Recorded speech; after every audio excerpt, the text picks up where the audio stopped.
des rêves ici.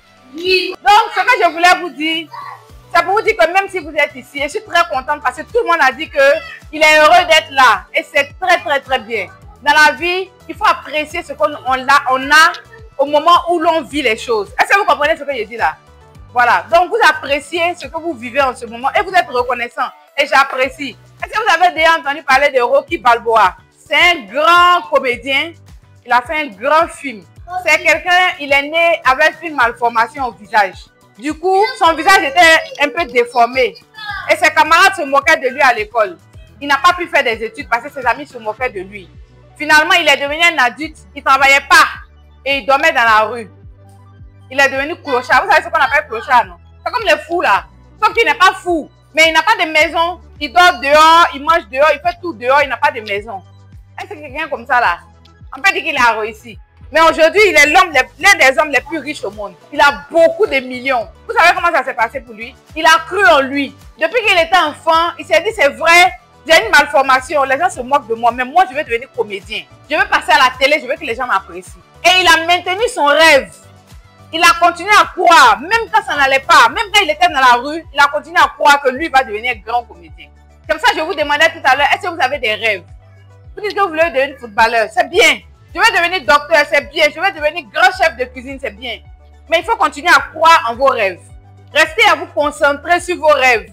Vous dormez avec ce rêve-là, vous vous réveillez avec. Et puis vous vous dites que c'est possible, moi là, je peux devenir Didier Drogba. Moi là, je peux devenir un grand docteur, n'est-ce pas? Donc si vous avez ce rêve-là et vous continuez d'y croire, qu'est-ce qu'il a fait? Malgré le fait qu'il était dans la rue, il a pris des papiers et puis il a écrit un film. Il a imaginé comme si c'était un film qui allait se passer. Dans mon film, une histoire en fait. Dans mon film, voilà ce qui va se passer, voilà. Il a écrit l'histoire. Et puis il allait voir ceux qui font les films là. Il allait voir la personne a lu, la personne dit oui c'est intéressant. Mais moi je vais prendre le film là pour réaliser et puis ça va sortir à la télé. Il dit si tu veux prendre le film, moi je veux être acteur dans mon film. Ils disent non, ce n'est pas beau. On ne peut pas te prendre dans le film. Il dit c'est ça, il ne te donne pas mon film. Il est parti voir quelqu'un d'autre. Il a tourné jusqu'à finalement, il y a un qui a accepté. Il a tourné le film et c'était le meilleur film aux États-Unis. Et c'est comme ça qu'il est devenu millionnaire. Maintenant, les gens le cherchent. Viens faire film chez nous. Est-ce que vous comprenez un peu? C'est pour vous dire quoi? Quelle est la leçon de cette histoire-là? Qu'est-ce que vous comprenez dans cette histoire? Oui, chérie. De ne jamais se décourager. Très bien. Oui. On ne doit jamais négliger les gens. Très bien. Parce que celui qu'on a vu dans la rue, qui dormait dans la rue, qui mangeait dans la rue, qui n'avait personne et qui avait même un problème au visage, aujourd'hui, il est devenu un acteur célèbre qui réalise de grandes choses et il est devenu millionnaire. Donc, ceux qui l'ont vu dans la rue, qui l'ont traité comme un moins que rien, qui ont dit, oh, celui-là, c'est un clochard, celui-là, c'est un fou, celui-là, c'est un vaurien. Aujourd'hui, il est devenu millionnaire. Il a une grande maison, une grosse voiture. Est-ce que vous comprenez un peu? Ça veut dire que tout est pour tout le monde, n'est-ce pas? Qui connaît iPhone? iPhone, c'est quoi? C'est téléphone. Celui qui est propriétaire de l'entreprise iPhone, il doit être riche ou bien il doit être pauvre? Très riche. Il fait partie des hommes les plus riches au monde. Est-ce que vous voyez un peu? Mais c'est quoi son histoire? Il était abandonné. Pas orphelin, mais abandonné. C'est-à-dire que ses deux parents étaient des jeunes qui n'avaient pas les moyens. Donc quand ils ont accouché, ils sont allés donner leur enfant parce qu'ils n'avaient pas les moyens de s'en occuper. Est-ce que vous comprenez un peu? Et il a été adopté par qui? Par une famille de mécaniciens. Ils étaient pauvres. Maintenant ce jeune-là, ce jeune qui a été adopté, qu'est-ce qu'il a fait? Il partait aider son papa à faire la mécanique. Et lui, il se voyait en train de construire de grandes choses demain. Il a appris la mécanique avec son papa. Il a vu comment dans la voiture, les moteurs là sont branchés, ainsi de suite. Et puis il a réfléchi, il dit, mais si on peut faire ça pour des machines, pour une voiture, est-ce qu'on ne peut pas faire la même chose pour des téléphones ou bien... Donc ce qu'il a appris dans la mécanique là, il allait appliquer ça pour fabriquer le premier iPhone. Est-ce que vous comprenez un peu? Tous les métiers sont importants. Voilà, il faut juste décider d'être le meilleur dans ce que tu fais. Et il a aidé son papa, il a lu beaucoup de livres, il a appris la mécanique, il a maîtrisé la mécanique. Et aujourd'hui, quand je vous ai dit, il n'a pas fait beaucoup d'études.